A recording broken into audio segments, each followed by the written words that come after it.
Okay, so rounding decimals. So, ang tutorial natin ngayon is rounding decimals. Most likely, ang lesson na ito ay para sa mga grade 4 and grade 5. So, rounding decimals. When we round decimals, we round off decimals. It's just like rounding off whole numbers. Pareho lang din ang rules that we will follow. If you can still remember the poem, there is a poem that I will teach you about rounding off. The poem says it's only a 4-line poem. Fine. Okay. Find the place. And then lock next door. Next. And then 5 or more.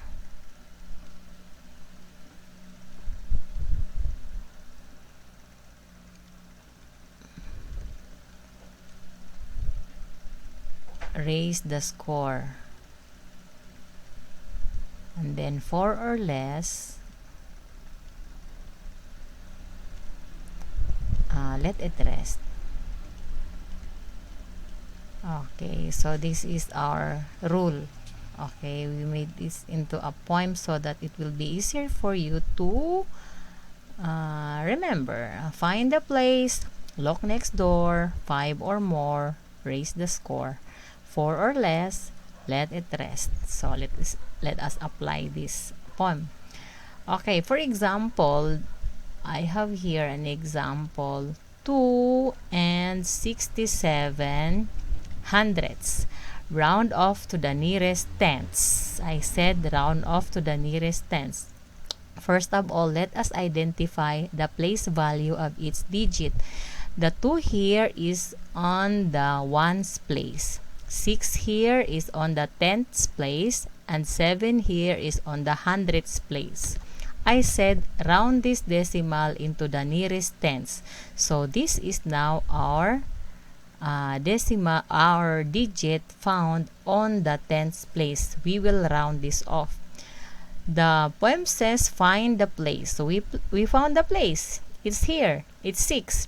Lock next door, the number next door is 7. Ito yung 7 yung katabi niya. Okay.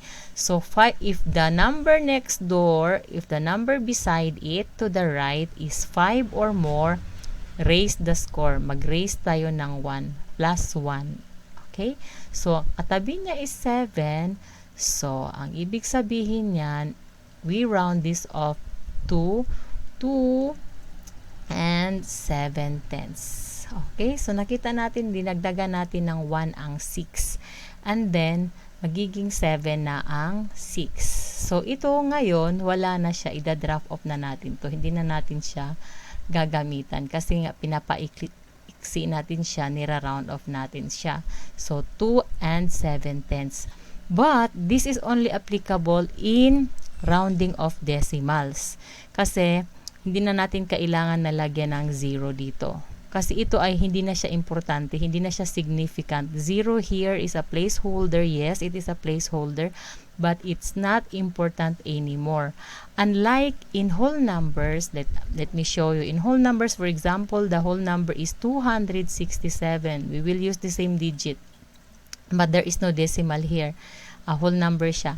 267, round this off to the nearest tens. Tens ito ha. Okay, so tens, walang THS. Okay, this one is tens. Para ma-identify nyo. Okay, round this off to the nearest tens. So, ang place niya ay itong place ng tens. The digit found here is 6. So, when we round this off, again, this is whole number, magiging 2 and then plus 1 i-erase natin because the number next door or the number beside it is 7. That is more than 5. So mag-plus tayo ng 1 sa 6 na to. Pag nag-plus tayo niyan, magiging 7 na siya. But in the whole number, we will put 0 here. Why? Because this has significance. Meron siyang importance. Bakit importante siya? Kasi meron siyang place value na sa ones. Okay? Kasi kung bakit importante siya? Magiging 270 siya. Ang dinadraft natin ay ang ones place, but we still have to put 0 here. Otherwise, kung lalagyan mo siya maging 27, make sense ba na ang 267 maging 27? No. It is very small than this one, 'di ba? So, lalagyan pa rin natin siya ng 0 dito. Unlike dito sa decimal point, this 0 here is not important anymore. So, we can drop this off. Pwede na siyang 2.7 or 2 and 7/10. Ganun lang siya. Wala na siyang 0. But in this case, whole numbers, pag whole number siya, importanteng lalagyan pa rin siya ng 0. Okay? So, dapat meron pa rin siyang 0 kapag sa whole number. Okay? So, that's how important it is. Ito, hindi siya pwede. Wrong siya. Diba? Ito, check. Okay? So, another example here. So, maliwanag yan ha, na kapag ka decimal, the zeros to the right can be dropped. It has no significance at all. But in the whole number, they are very important. You still have to put zeros to it. Any digit na dinadrop mo sa pag-round off, kung ilang numbers dito, for example, yan ay 2,674, din ira-round off ito, may 0 pa rin tong place na to dito. So, magiging ganun siya. Okay? Magiging ganun na siya. 2,700. Meron pa rin siyang dalawang 0. Significant ang 0 dito. Unlike kung decimal siya, kung yan ay 2 and 674 thousands, pag i-round off natin yan, ito pa rin 6 tayo. So, magiging 2.7 or 2 and 7/10. Ito din na-drop natin siya. Wala nang 0. Okay? Clear ba yon? So, yan siya ha. Kapag ka whole number at saka pag decimal, yun ang pagkakaiba sa kanya. Okay? So, another example natin dito. Another example, we have here 4 and 726 thousandths. Round off to the nearest hundredths. Round off to the nearest hundredths. Okay, find the place. What is the digit on the hundredths place?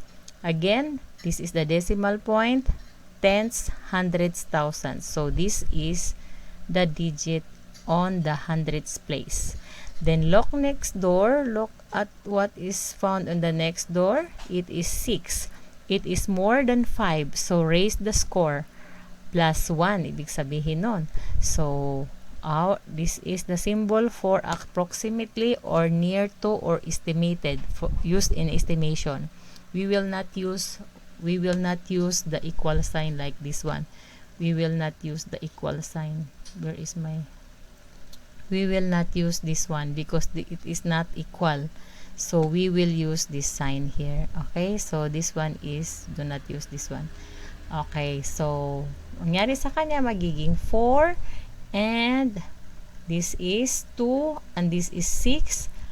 2 ang ating ira-round off, 6 ang katabi niya, 5 or more siya, so magiging 73 hundredths. Wala nang 0 dyan. So this is our answer. 4 and 726 thousandths round off to the nearest hundredths would become 4.73 or 4 and 73 hundredths. Okay. Another example here, we have 39 and 153. Round this off to the nearest tenths. Okay, the nearest tenths is 1. The number beside it is 5. Okay. Our poem here says 5 or more, raise the score. Again, we will add. So this becomes approximately 39 and 2/10. So this is our answer now. 1 becomes 2 because the number beside it is 5. The rule says 5 or more plus 1 or raise the score. Another one. Another example would be 4,927 10 thousandths. Okay. Round off to the nearest hundredths. Nearest hundredths is, the hundredths is 9. Okay, so what is the number beside it? The number next door is 2. Okay, 2 here is less than 5. It is 4 or less, let it rest. So mag-rest lang siya, magnatili siya. We will not add 1 with that. So our answer is, there is no whole number. We put 0 here. There is no whole number. And then 4 remains 4.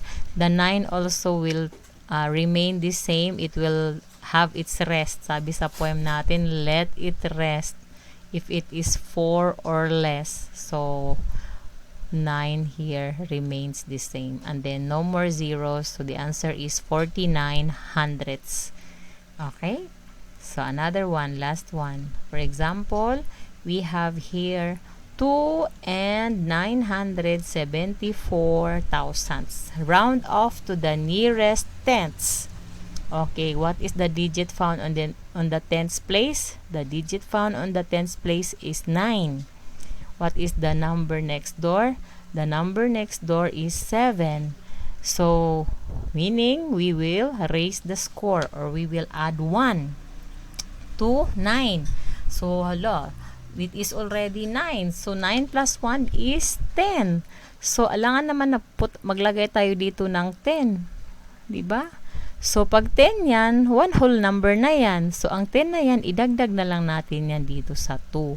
So, ang ating round off na yan, magiging 3 whole number na yan. Pwede mong whole number 3 na yan, pwedeng ito na yung sagot mo, pwede ring lagyan mo ng 0 as your placeholder. Pero, this one is already correct. Okay? So, kasi 9 na siya, maging 10 na siya. So, i-add mo yan dito, magiging 2 na siya. Okay? Okay.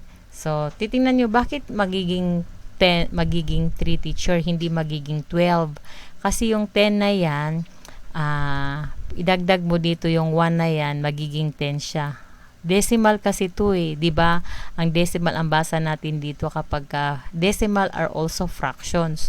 So, pag ang denominator nito is 9 tenth yan. So, pag naging 10 na siya, magiging 10 over 10 yan. Or equivalent to 1 whole. So, 1 whole plus 2 becomes 3. Okay? So, hindi 10 plus 2. It is not 10 plus 2 tapos naging 12. No, it's wrong.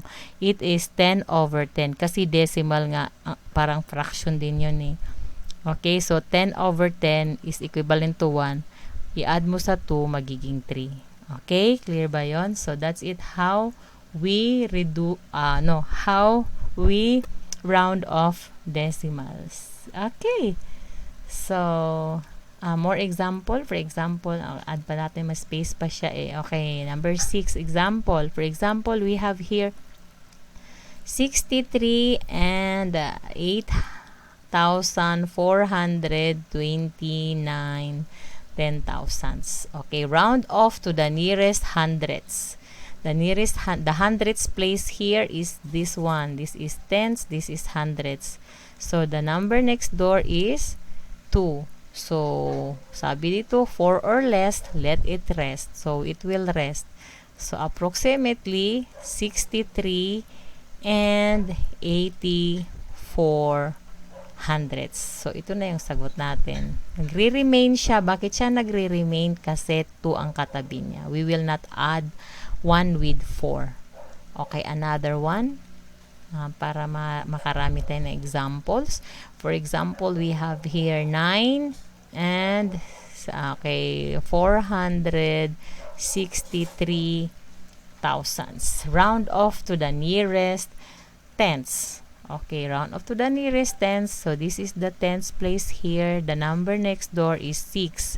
So, add 1 because this is more than 5. So, the answer would be 9.5 or 9 and 5 tenths. So, this is your answer for that.